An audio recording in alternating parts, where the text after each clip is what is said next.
Hello नमस्कार दोस्तों, welcome to my YouTube channel exam Adhyayan. अभी हम दैनिक भास्कर का एडिटोरियल देख रहे हैं, जिसमें अभी अपने देख रहे हैं कि बड़ी अदालत में चीफ जस्टिस ऑफ इंडिया, यानी जो भारत देश की सबसे सुप्रीम कोर्ट होती है, उसके जो मुख्य न्यायाधीश होते हैं, उन पर एक तथाकथित जस्टिस ने वकील ने जूता फेंकना के एक डरावनी पहलू कर दिया था। उससे संबंधित ये निंदनीय एडिटोरियल है, इसको देखते हैं। तो देश में पहले भी वैचारिक असहिष्णुता रही हुई है। असहिष्णुता मतलब ये वैचारिक बात करें अपन, धार्मिक रूप से उन्माद, लेकिन किसी टिप्पणी से नाराज होकर CGI chief justice of India पर भरी कोर्ट में एक रजिस्टर्ड वकील के द्वारा जूता फेंकना एक डरावना पहलू है। वकील को शिक्षित माना जाता है और वैचारिक मतभेद के लिए तमाम प्रजातांत्रिक शालीन विकल्प संविधान में उपलब्ध है। वकील को यह भी मालूम था कि उसकी हरकत का अंजाम क्या होगा। भले ही सीजीआई ने उदारता दिखाई हो, लेकिन कानून को अपना काम करना चाहिए, वरना इसकी पुनरावृत्ति देश के तमाम कोर्ट्स में होने लगेगी। ऐसे ही वैचारिक असहिष्णुता की परिणति थी कि हमने गांधी को खोया। दरअसल हाल के वर्षों में इस असहिष्णुता को अधोपतन सड़क पर फैसला करने की प्रवृत्ति में हुआ है, और ये बढ़ता गया है क्योंकि कानून अपना काम नहीं कर सका। उल्टे पुरस्कार के रूप में कुछ अपराधियों को राजनीतिक लाभ के लिए महामंडित तक भी किया गया है। अनेक मामले में ऐसे तत्वों को टिकट देकर कानून बनाने वाली विधायिकाओं में भेजा जाने लगा है, और जनता ने इन्हें भी अपनी वैचारिक प्रतिनिधित्व मानते हुए वोट भी दिया है। पीएम सहित हर राजनीतिक दल के मुखिया ने एससी में हुई इस घटना, जो सुप्रीम कोर्ट में जो घटना हुई है, उसकी निंदा की है। और बार काउंसिल ने उपद्रवी वकील को तत्काल सस्पेंड करते हुए देश के किसी भी अदालत में प्रैक्टिस करने पर भी रोक लगा दी है।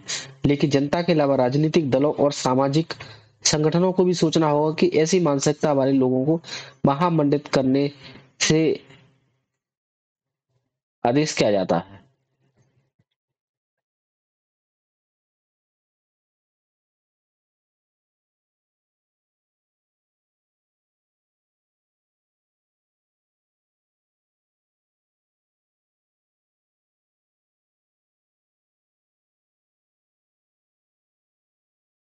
अगला ये बिजनेस स्टैंडर्ड का ये एडिटोरियल है, इसको देख रहे हैं। प्रतिस्पर्धा में हो सुधार, यानी कंपटीशन में सुधार हो। केंद्र सरकार की जो केंद्र सरकार का नीति आयोग है, यानी एक टाइप से कैसी स्टैच्यूटरी बॉडी होती है, यानी ये संविधान उत्तर निकाय एक टाइप से। इसका एक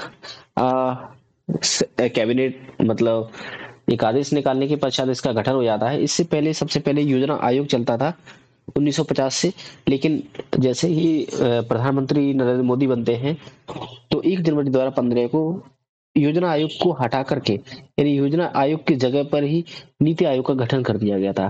तो केंद्र सरकार को नीति आयोग के मुख्य कार्यकारी जो कार्य अधिकारी होते हैं, वीवीआर सुब्रमण्य हैं, इनकी सलाह पर ध्यान देना चाहिए।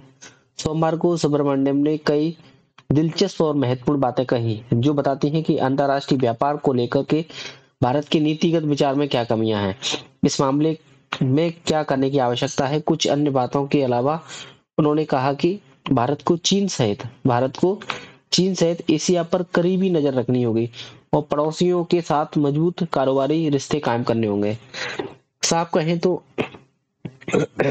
व्यापक तौर पर पड़ोसी देशों के साथ भारत की व्यापार जो व्यवस्था है और भू राजनीतिक हालात पर ये डिपेंड करता है, जो अक्सर प्रतिकूल ही रहते हैं। यानी अपन पाकिस्तान के बारे में बात करें तो ऑल टाइम वहाँ पे सीमा पर विवाद ही रहता है। वैसे ही मैं बात करता हूँ, कहाँ पे म्यांमार पर रोहिंग्या का इशू रहता ही है। वैसे नेपाल के बारे में बात करें, तभी जैन जी का आंदोलन चल रहा है, तो वहां भी कई लोग कई प्रकार की अफवाह फैलाते रहते हैं। तो बहरहाल भारत देश एशिया के साथ जुड़ाव स्थापित कर सकता है, जो आने वाले वर्षों में वैश्विक वृद्धि का अधिक महत्वपूर्ण वाहक सिद्ध होगा। लेकिन चीन की मौजूदगी और दक्षिण पूर्व एशियाई देशों, यानी जो बात करता हूँ आसियान के बारे में, association of south east Asian Nations, तो ऐसे कि एक बार आसियान के बारे में बता देता हूँ। जो आसियान संघ है, इसका जो हेडक्वार्टर होता है इंडोनेशिया की कैपिटल का है, जकार्ता में है। ठीक है, ये मेनली 10 देशों का समूह है, लेकिन अभी इसमें बढ़ोतरी हो गई है। ठीक है, तो ये साउथ ईस्ट एशियन नेशन है, उनका एक समूह होता है, संघ है। तो ये आसियान के जो संघ है, इसके साथ हुए अपने व्यापार समझौते के परिणामों के कारण भारत अब एक अनुच्छेद बना हुआ है। बहरहाल, जैसा कि सुब्रमण्यम ने उचित ही कहा कि चीन की अनदेखी करना संभव नहीं है। आखिर वह दुनिया की दूसरी सबसे बड़ी अर्थव्यवस्था वाला देश है। कुछ देश चीन के साथ व्यापार अधिशेष की व्यवस्था में है। भारत द्वारा अपनी अर्थव्यवस्था में खुलापन नहीं लाने की बुनियादी वजह प्रतिस्पर्धा क्षमता की कमी है। यह कमी भी हमारी व्यापार नीति का परिणाम है। घरेलू कारोबारों के संरक्षण के लिए उच्च शुल्क, घरेलू जो घरेलू कारोबार हैं, उनके संरक्षण के लिए उच्च दर लागू करने से कच्चे माल पर कच्चे माल पर लगता है कि जो सीधे तौर पर भारतीय निर्यातकों की प्रतिस्पर्धा क्षमता को प्रभावित करते हैं। भारत को इस मसले को तत्काल संबोधित करने की जरूरत होती है।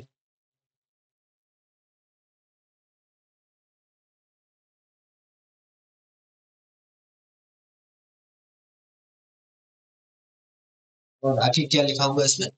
नीति आयोग की ताजा तिमाही व्यापार जो निगरानी रिपोर्ट है, जिसमें चमड़ा हो गए और उससे बने हुए जूता चप्पल हो गए के निर्यात पर केंद्रित होता है। उसमें कहा गया है कि भारत जूते चप्पल के निर्माण में लगने वाले कच्चे माल में करीब 10% शुल्क लगाता है, जबकि उसके प्रतिस्पर्धी जो कंपटीटर होते हैं, वो मसलन जैसे भारत में वियतनाम के बारे में बात करते हैं, आदि करीब शुल्क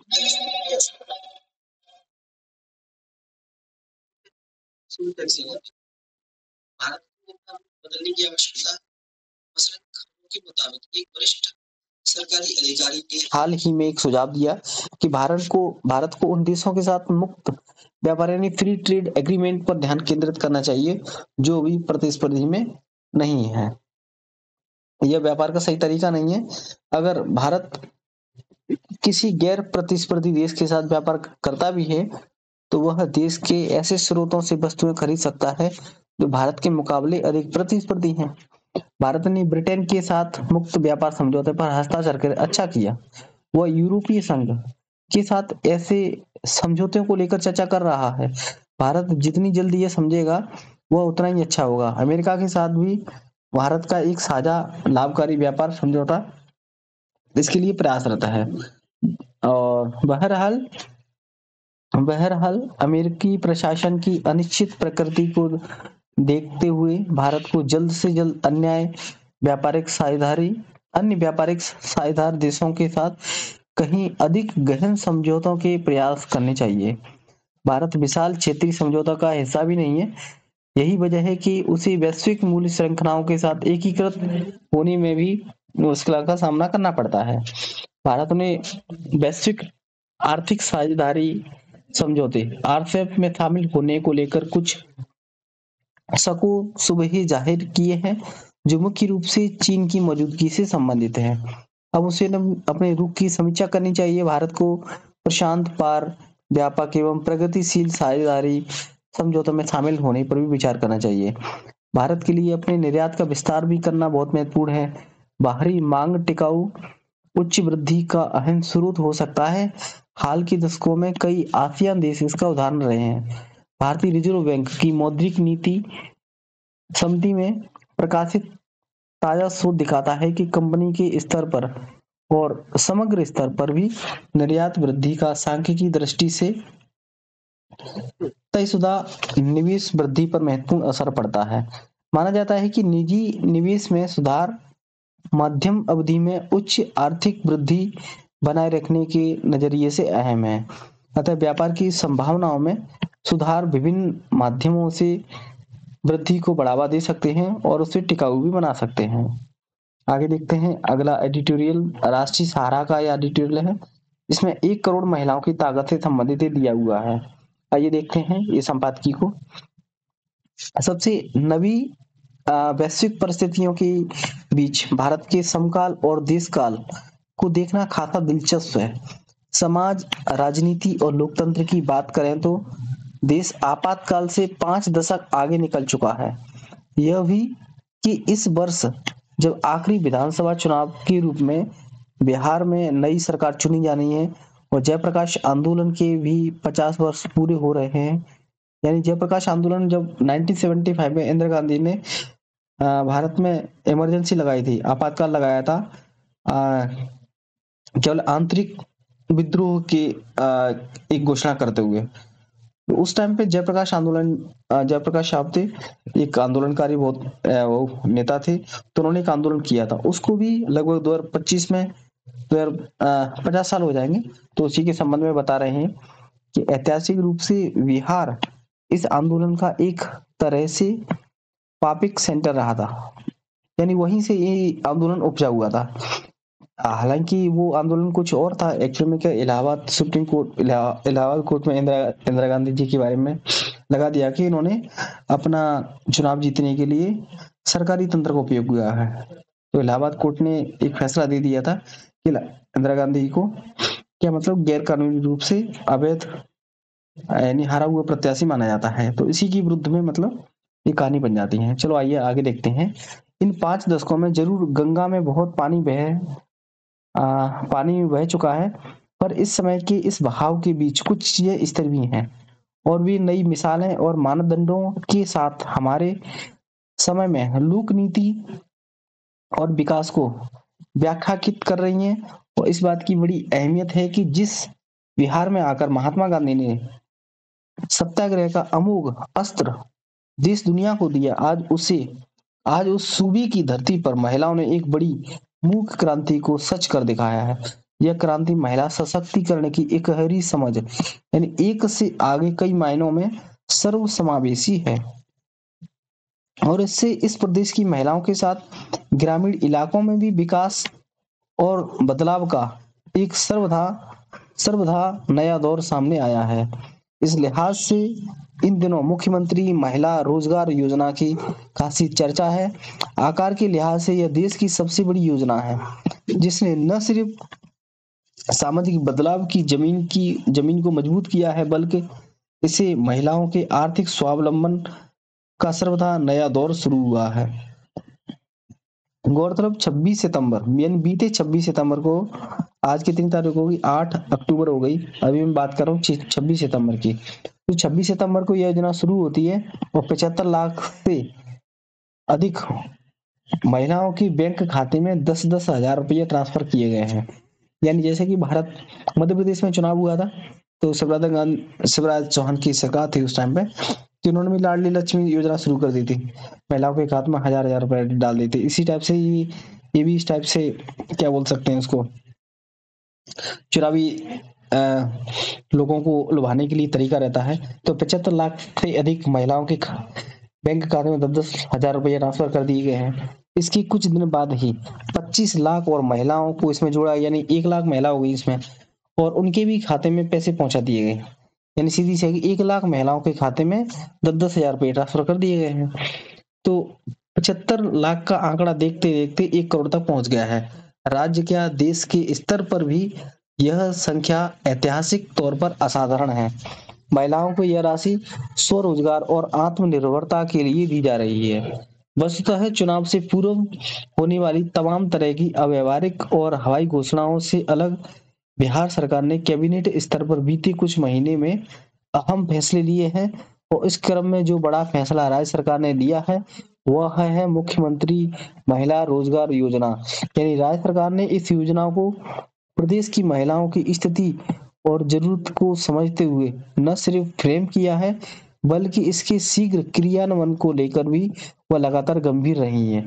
योजना के तहत जिन महिलाओं को 10,000 रुपए की मदद मिली है, उन्हें 6 महीने बाद मूल्यांकन पर खरा उतरने पर 2 लाख रुपए की अतिरिक्त सहायता दी जाएगी। यानी वो प्रॉपर यदि उसको काम को करती हैं तो 6 महीने के बाद 2 लाख रुपए की अतिरिक्त सहायता और दी जाएगी।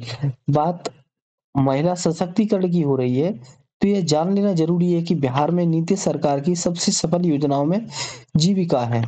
विश्व बैंक की मदद से वर्ष 2006 में इस योजना के आज राज्य में 1,40,00,000 से अधिक महिलाएं 11 लाख स्वयं सहायता समूहों के माध्यम से जीविका दीदी के रूप में पहचान बना चुकी हैं। कितनी? 1,40,00,000 से अधिक महिलाएं 11 लाख स्वयं सहायता समूहों के माध्यम से। ये महिलाएं सिलाई, बुनाई, कृषि, पशुपालन, किराना दुकान, मसाला निर्माण, मधुमक्खी पालन, बकरी पालन और छोटे छोटे उद्यमों के जरिए न केवल अपनी आमदनी बढ़ा रही हैं बल्कि दूसरों को भी रोजगार दे रही हैं। आज की तारीख में जीविका देश में महिला स्वरोजगार का सबसे बड़ा समूह है। यदि मैं बात करता हूँ मुख्यमंत्री महिला रोजगार योजना जीविका के ही मॉडल का विस्तृत रूप है ये एक टाइप से, यानी मुख्यमंत्री महिला रोजगार योजना जो चलाई गई है ये भी एक जीविका जो योजना है उसका ही एक मॉडल है और उसका विस्तृत रूप है। ऐसा इसलिए क्योंकि जीविका स्वयं सहायता समूह यानी सेल्फ हेल्पिंग ग्रुप होता है ना, उससे जुड़ी हुई महिलाओं को इस योजना का लाभ मिल रहा है। इन महिलाओं को सरकार की आर्थिक मदद, स्वरोजगार शुरू करने और छोटे मोटे बिजनेस शुरू करने या वर्तमान में चल रहे व्यवसायों को बढ़ाने में सहायता के उद्देश्य से दी जा रही है। इससे बड़ी किसी योजनाओं की सफलता और उपयोगिता क्या होगी जिसके लिए 1.05 करोड़ जीविका दीदियों ने 1.40 लाख से अधिक महिलाओं ने समूह से जुड़ने के लिए आवेदन किया है। जो लोग बिहार की राजनीतिक सामाजिक स्थिति को कम से कम बीते 2 दशकों से गौर से देख रहे हैं वे मुख्यमंत्री नीतीश कुमार इस विवेक को जरूर दाग देते हैं कि इन वर्षों में उन्होंने सूबे की महिलाओं को सिर्फ मतदाता नहीं रहने दिया बल्कि उन्हें सामाजिक परिवर्तन की धुरी भी बनाया है। भूले नहीं कि लोग कि देश में मंडल और कमीशन की राजनीति के अश्वमेध का घोड़ा एक साथ दौड़ा तो बिहार की जनता ने राजनीति से जुड़े सामाजिक सरोकारों का तार्किक चुनाव किया। इस मॉडल के नायक निस्संदेह बिहार के मुख्यमंत्री नीतीश कुमार हैं, जिनकी मौजूदगी आज प्रदेश में हर राजनीतिक गठजोड़ के लिए अपरिहार्य बनी हुई है। उनकी मौजूदगी एक सांप्रदायिकता के खिलाफ सद्भाव की राजनीति का आश्वासन है। वहीं महिलाओं और अति पिछड़ों के कल्याण को लेकर बीते 2 दशकों में उन्होंने सफलता की एक लंबी पटकथा भी लिखी है। नए विकासवादी अभिप्रायों और लक्ष्यों के साथ बिहार को लेकर इस रूप में चर्चा का आज की तारीख में महत्व इसलिए भी है क्योंकि इससे विकास के साथ सामाजिक बदलाव के लक्ष्य को साधने वाली राजनीति की भूमिका नए सिरे से रेखांकित होती है। यह भूमिका हमारे ध्यान से उस मूक क्रांति की ओर ले जाती है जिसके बारे में बीते 2 दशकों में कौन यूनिवर्सिटी से लेकर के विश्व मुद्रा कोष, वर्ल्ड मॉनिटरी फंड होता है ना, उस तक ने विमर्श और समकालीन नैतिक दरकार के लिहाज से काफी कुछ कहा और लिखा भी है। यहाँ तक कि दुनिया भर की सरकारों के बीच कोरोना महामारी के बाद यह नैतिक दरकार उनकी नीतिगत प्राथमिकता की एक बड़ी कसौटी बन चुकी है। बिहार इस कसौटी पर खरा उतरता दिख रहा है तो यह देश में राज्यों के नए वर्ग चरित्र का भी उद्घाटन है। इस चरित्र के साथ हम बदलते देश समाज के साथ राज्यों की नई बन रही पहचान को देख सकते हैं। यह पहचान सामाजिक बदलाव के ऊंचे लक्ष्य को जिस तरह स्पर्श कर रही है वह शानदार है। खासतौर पर बिहार के लिए गर्व की बात है कि देश में पंचायती व्यवस्था और नगरीय निकायों में महिलाओं को 50% आरक्षण सबसे पहले देने वाले इस सूबे के पास आज महिला स्वावलंबन का अपना एक मॉडल है और सुशासन के रूप में नीति और राजकाज का साफ सुथरा विवेक भी है। अगला हिंदुस्तान का ये एडिटोरियल है, गाजा में कैसा होगा अमन का आगाज। और साफ सही पूर्व राजनयिक है। अमेरिकी राष्ट्रपति ट्रंप ने गाजा शांति योजना कूटनीतिक प्रयास से बढ़कर अब एक ऊंचे दांव वाली नाजुक हकीकत में तब्दील हो गई है। बीते 3 अक्टूबर को हमास के द्वारा सभी इजरायली बंधकों को रिहा करने और गाजा के शासन से अलग रहने के सशर्त स्वीकार के बाद ट्रंप ने इजरायल को तत्काल बमबारी रोकने का आदेश दिया था। हालांकि इसके बाद भी बमबारी हुई और इसमें दर्जनों लोग हताहत भी हुए, मगर आधिकारिक तौर पर पिछले 2 साल से चल रहा युद्ध निर्णायक वार्ता के दौर में प्रवेश कर गया है। 7 अक्टूबर 2023 को हमास ने इजरायल पर हमला किया और इसकी दूसरी बरसी पर सभी की निगाहें मिस्र के शर्म अल शेख पर टिकी हैं, जहां पर्दे के पीछे यह वार्ता चल रही है। इस वार्ता में अमेरिकी प्रतिनिधि के तौर पर ट्रंप ने अपने दामाद जेरेड कुशनर और दूत स्टीव विटकॉफ को भेज दिया। इजराइल की ओर से रोम डर्मर हमास की ओर से खलील अल हय्या के नेतृत्व में प्रतिनिधि मंडल भी शामिल है। राष्ट्रपति ट्रंप के द्वारा तेजी से आगे बढ़ने के लिए प्रेरित किए जाने के बावजूद अभी चर्चा प्रारंभिक चरण में ही है। इस बातचीत में बंधकों और कैदियों की अदला बदली की रूपरेखा तय करने, दुश्मनी समाप्त करने और सुरक्षा गारंटी की व्यवस्था जैसे अहम मुद्दों पर बातचीत हो रही है। हालांकि अब तक बंधकों और कैदियों की अदला बदली पर कोई समझौता नहीं हुआ है। जहां तक कि प्रशासन के हस्तांतरण की बात है, तो ट्रंप की अध्यक्षता वाले शांति बोर्ड की देखरेख में इसके लिए एक समिति गठित होनी है। इसके तहत 20 सूत्री योजना बनाकर ढांचा तैयार किया जाएगा, जो सुरक्षा, शासन और पुनर्गठन के 3 स्तंभों पर आधारित होगा। यह अस्थायी व्यवस्था फलस्तीनी प्राधिकरण की सत्ता संभालने तक कायम रहेगी। इस पर अभी हमास की स्वीकृति नहीं मिली है, क्योंकि गाजा क्षेत्र से इजराइल की पूर्ण वापसी और निरस्त्रीकरण की शर्तों पर अंतर्राष्ट्रीय गारंटी की मांग कर रहा है। खबरों के अनुसार इस मुद्दे पर हमास के राजनीतिक और सैन्य महकमों के बीच मतभेद उभर कर आने के संकेत मिल रहे हैं। इन मुद्दों को सुलझाने के लिए मिस्र और फिलिस्तीनी गुटों का व्यापक सम्मेलन कराने वाला है। उधर हमास की प्रतिक्रिया पर ट्रंप के सकारात्मक रूप में इजरायली खेमे में विवाद खड़ा कर दिया है। उसकी वरिष्ठ अधिकारी हमास की सशर्त स्वीकृति को वास्तव में अस्वीकार मान रहे हैं। फिर भी ट्रंप के इस आशावादी दावे ने कि हमास स्थायी शांति के लिए तैयार है, प्रधानमंत्री बेंजामिन नेतन्याहू को चौंका दिया है कि इजरायल ने अधिक कठोर मुद्रा अपना ली है, और नेतन्याहू ने चेतावनी दी है कि हमास को शस्त्रहीन करके ही रहेंगे, चाहे उंगली टेढ़ी क्यों न करना पड़े। उन्होंने ये भी दावा किया है कि इजरायली सेना गाजा पर नियंत्रण रखेगी। उन्होंने अलग फलस्तीन देश के वजूद को भी शरीर से नकार दिया है। जाहिर है कि इन सब से इस योजना पर ग्रहण लगता नजर आ रहा है। ऐसा लगता है कि सत्तारूढ़ गठबंधन के अपने अति दक्षिणापंथी सहयोगियों को खुश करने के लिए नेतन्याहू इस तरह से बयान दे रहे हैं कि उधर तेल अवीव में हजारों प्रदर्शनकारियों युद्ध विराम की मांग कर रहे हैं और इस अवसर को अभी नहीं तो कभी नहीं बता रहे हैं।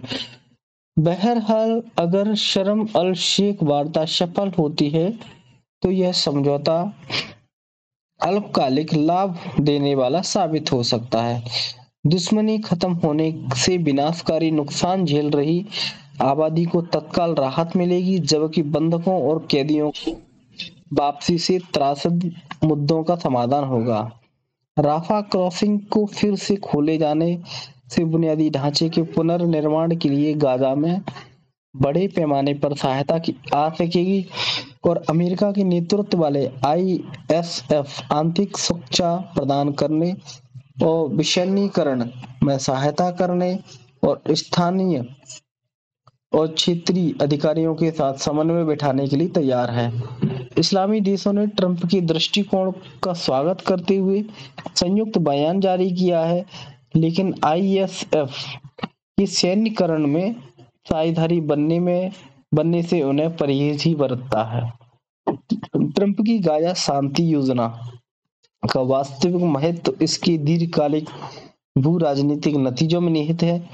यह अब्राहम समझौता का रणनीतिक विस्तार है, जिसे फलस्तीनी संघर्ष को सुलझाने और इजरायल और खाड़ी देशों के बीच पूर्ण क्षेत्रीय गठबंधन का मुख्य बाधा को दूर करने के लिए डिजाइन किया गया है। यदि सफल रहा तो ये इजरायल और सऊदी अरब के मध्य संबंध सामान्य बनाने का मार्ग प्रशस्त कर सकता है। यदि विफल हुआ तो माना जाएगा कि इस क्षेत्र में फलस्तीनी अधिकारों को कुचल कर ही सामान्य स्थिति हो सकेगी। फलस्तीनियों के लिए राज्य के दर्जे का मार्ग फलस्तीनियों के राज्य के दर्जे का मार्ग एक संप्रभु देश की ओर ले जाने वाली संभावनाओं नहीं है। यह वादा फलस्तीनी प्राधिकरण सुधारों पर निर्भर है। इसके लागू होने की कोई समय सीमा नहीं है, इसलिए आलोचक इसे एक अनिश्चितकालीन स्थगन ही मानते हैं। इसके अलावा इजरायल की गाजा से वापसी का वादा भी बहुत साफ नहीं है। सबसे संभावित परिणाम जो दिखता है वह लंबा संक्रमणकालीन चरण है, जिसमें गाजा का प्रशासन एक अंतर्राष्ट्रीय निकाय के पास रहेगा। इस प्रकार ट्रंप की गाजा शांति योजना जोखिम भरे दांव में बदल गई है। शर्म अल शेख वार्ता एक परीक्षा है। यह इस मसले को या तो व्यवहारिक युद्ध विराम की ओर ले जाएगी या अपने विरोधाभासों के कारण ध्वस्त हो जाएगी। देखा जाए तो इस मसले में स्थायी सफलता हमास की सियासी महत्वाकांक्षाओं और इजरायल के पूर्ण सुरक्षा नियंत्रण पर जोर वाले गहरे वैचारिक विभाजन के बीच पुल बनने पर निर्भर करती है। योजना की सफलता इस बात पर निर्भर करती है कि क्या इसकी रचयिता इन असंगत मांगों को पूरा कर सकेंगे। भारत के लिए यह योजना रणनीतिक दुविधा वाली है। इसकी सफलता त्रासद घटनाओं को कम करेगी और भारत, मध्य पूर्व और यूरोप के बीच आर्थिक गलियारे को सक्रिय करने लायक वातावरण तैयार करेगी। मगर ईरान पर ट्रंप की अधिकतम दबाव की नीति मध्य एशिया की इस वैकल्पिक प्रवेश द्वार में भारत के निवेश को खतरे में डालती है। इसका अंदाजा इस बात से लगाया जा सकता है कि ट्रंप ने चाबहार बंदरगाह के लिए प्रतिस्पर्धी प्रतिबंधों से छूट को हाल ही में रद्द कर दिया है। तो इस प्रकार से ये गाजा में कौन सा होगा अमन का आगाज, जो अमेरिका के राष्ट्रपति हैं, इन्होंने गाजा शांति कूटनीतिक प्रयास करने के लिए योजना प्रस्तुत की है। तो इसके बारे में बहुत ही शानदार संपादकीय द हिंदुस्तान.com अखबार में गाजा में कैसे होगा अमन का आगाज और साफ सईद जो पूर्व राजनयिक हैं बहुत ही अच्छे तरीका से लिखते हैं इसको। और 1 करोड़ महिलाओं की ताकत, बिहार में भी चुनाव होने वाले हैं। तो यहाँ पर अभी फिलहाल में नीतीश कुमार की सरकार है, इन्होंने एक योजना लागू की है जिसमें 10-10 हजार रुपए हर एक महिलाओं के खाते में भेज दिए गए हैं। मुख्यमंत्री महिला रोजगार योजना है इसका नाम। तो ये लॉन्च की है। इसके संबंध में ये अपन ने एडिटोरियल देखा था और इससे पूर्व ये वाला बिजनेस स्टैंडर्ड का है, प्रतिस्पर्धा में हो सुधार। ये भी बहुत शानदार एडिटोरियल है। इसमें वक्तव्य बताया गया है कि मुख्य नीति आयोग के जो सीईओ हैं वी.आर. सुब्रमण्यम, इनकी सलाह पर ध्यान देना चाहिए। और बहुत ही महत्वपूर्ण और एक निंदनीय बात है कि सुप्रीम कोर्ट यानी भारत का सबसे उच्चतम न्यायालय और उसके भी सबसे मुख्य न्यायाधीश एक गंदी मानसिकता वाला वकील जूता फेंकने जैसा एक कृत्य करता है, जो कि बहुत ही निंदनीय है। ऐसे लोगों पर स्थायी तौर से इनका इलाज होना बहुत ही आवश्यक है। Thank you. जय हिंद, जय भारत।